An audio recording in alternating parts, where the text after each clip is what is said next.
Hidup ini adalah kesempatan.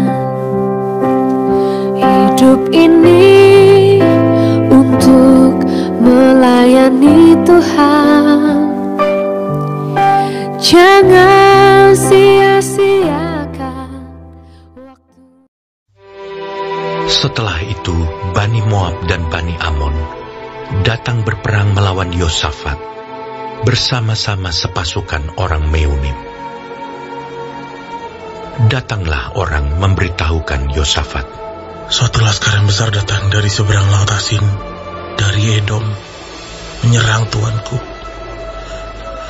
Sekarang mereka di Hazezon Tamar, yakni En-Gedi. Yosafat menjadi takut, lalu mengambil keputusan untuk mencari Tuhan.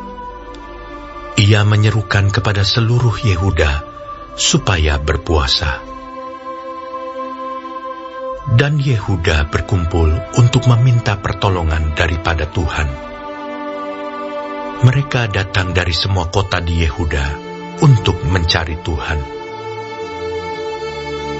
Lalu Yosafat berdiri di tengah-tengah jemaah Yehuda dan Yerusalem di rumah Tuhan, di muka pelataran yang baru, dan berkata, "Ya Tuhan, Allah nenek moyang kami, bukankah Engkau Allah di dalam surga? Bukankah Engkau memerintah atas segenap kerajaan bangsa? Kuasa dan keperkasaan ada di dalam tangan-Mu, sehingga tidak ada orang yang dapat bertahan melawan Engkau. Bukankah Engkau Allah kami yang menghalau penduduk tanah ini dari depan umat-Mu Israel dan memberikannya kepada keturunan Abraham, sahabat-Mu itu, untuk selama-lamanya? Lalu mereka mendiami tanah itu dan mendirikan bagi-Mu tempat kudus untuk nama-Mu. Kata mereka, bila sesuatu malapetaka menimpa kami, yakni pedang, penghukuman, penyakit sampar, atau kelaparan, kami akan berdiri di muka rumah ini, di hadapan-Mu, karena nama-Mu tinggal di dalam rumah ini. Dan kami akan berseru kepadamu di dalam kesesakan kami, sampai Engkau mendengar dan menyelamatkan kami. Sekarang, lihatlah, Bani Amon dan Moab, dan orang-orang dari pegunungan Seir ini, ketika orang Israel datang dari tanah Mesir, Engkau melarang mereka memasuki negerinya. Oleh sebab itu mereka menjauhinya dan tidak memusnahkannya. Lihatlah, sebagai pembalasan mereka datang mengusir kami dari tanah milik yang telah Engkau wariskan kepada kami. Ya Allah kami, tidakkah Engkau akan menghukum mereka? Karena kami tidak mempunyai kekuatan untuk menghadapi laskar yang besar ini yang datang menyerang kami. Kami tidak tahu apa yang harus kami lakukan, tetapi mata kami tertuju kepadamu." Sementara itu, seluruh Yehuda berdiri di hadapan Tuhan, juga segenap keluarga mereka dengan istri dan anak-anak mereka. Lalu Yahaziel bin Zakaria bin Benaya bin Matanya, seorang Lewi dari Bani Asaf, dihinggapi roh Tuhan di tengah-tengah jemaah dan berseru, "Camkanlah, hai seluruh Yehuda dan penduduk Yerusalem dan tuanku Raja Yosafat. Beginilah firman Tuhan kepadamu. Janganlah kamu takut dan terkejut karena laskar yang besar ini, sebab bukan kamu yang akan berperang, melainkan Allah.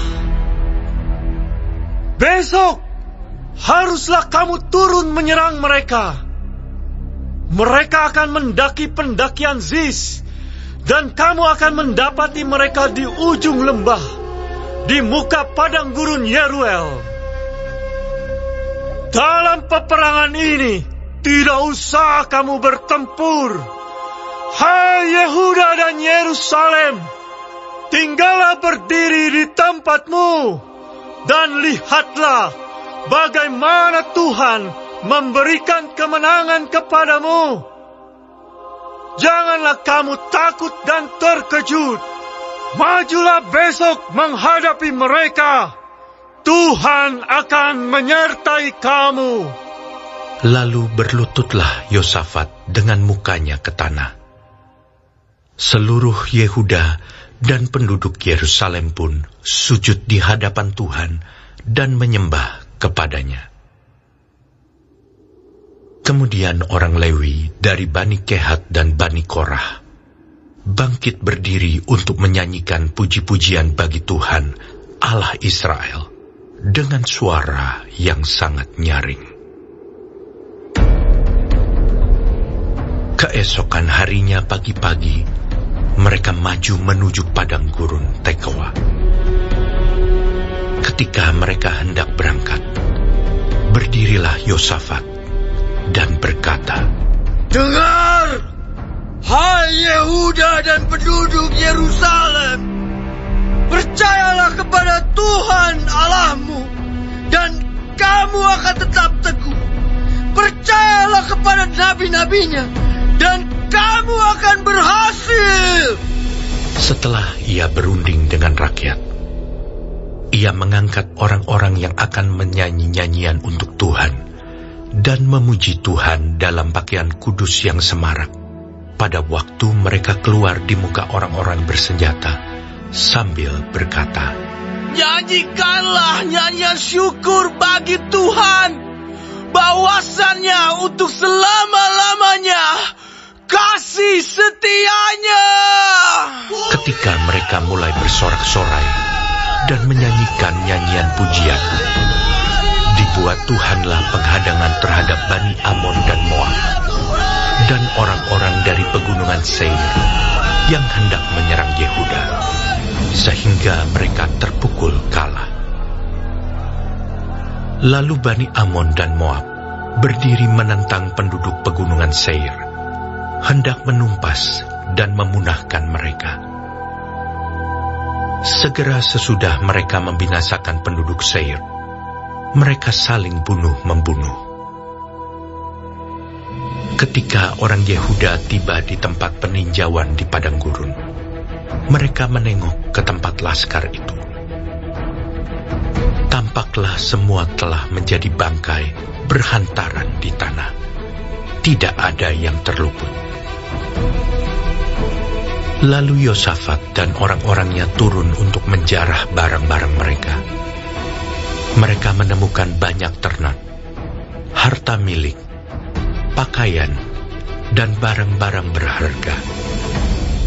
Yang mereka rampas itu lebih banyak daripada yang dapat dibawa. 3 hari lamanya mereka menjarah barang-barang itu, karena begitu banyaknya. Pada hari keempat, mereka berkumpul di lembah pujian. Di sanalah mereka memuji Tuhan, dan itulah sebabnya orang menamakan tempat itu lembah pujian hingga sekarang. Lalu pulanglah sekalian orang Yehuda dan Yerusalem dengan Yosafat di depan. Mereka kembali ke Yerusalem dengan sukacita, karena Tuhan telah membuat mereka bersukacita karena kekalahan musuh mereka. Mereka masuk ke Yerusalem dengan gambus dan kecapi dan nafiri, lalu menuju rumah Tuhan. Ketakutan yang dari Allah menghinggapi semua kerajaan negeri-negeri lain ketika mereka mendengar bahwa Tuhan yang berperang melawan musuh-musuh Israel. Dan kerajaan Yosafat amanlah, karena Allah-Nya mengaruniakan keamanan kepadanya di segala penjuru. Yosafat memerintah atas Yehuda. Ia berumur 35 tahun pada waktu ia menjadi raja, dan 25 tahun lamanya ia memerintah di Yerusalem. Nama ibunya ialah Azubah, anak Silhi. Ia hidup mengikuti jejak Asa ayahnya.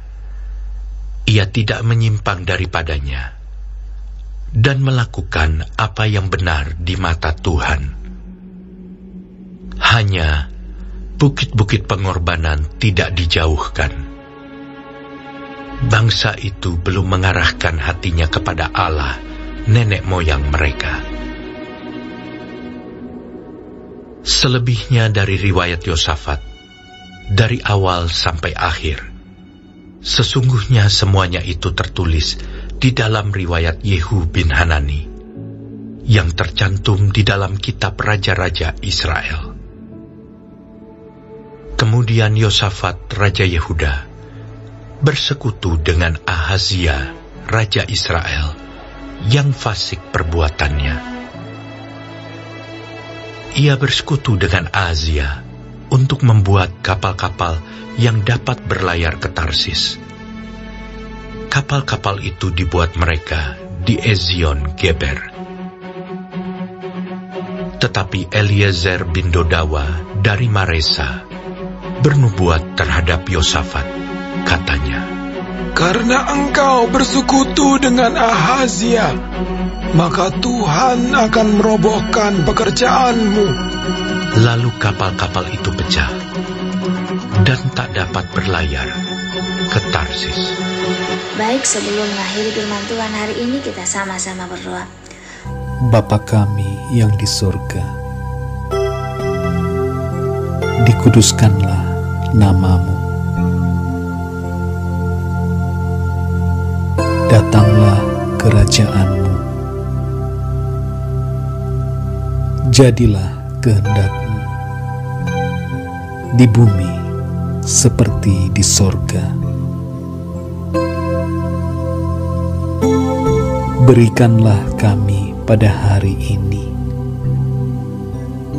makanan kami yang secukupnya, dan ampunilah kami akan kesalahan kami, seperti kami juga mengampuni orang yang bersalah kepada kami. Dan janganlah membawa kami ke dalam pencobaan, tetapi lepaskanlah kami daripada yang jahat, karena Engkaulah yang empunya kerajaan dan kuasa dan kemuliaan sampai selama-lamanya. Amin. Terima kasih pemirsa telah mendengarkan firman Tuhan hari ini. Sampai ketemu besok hari. Terima kasih.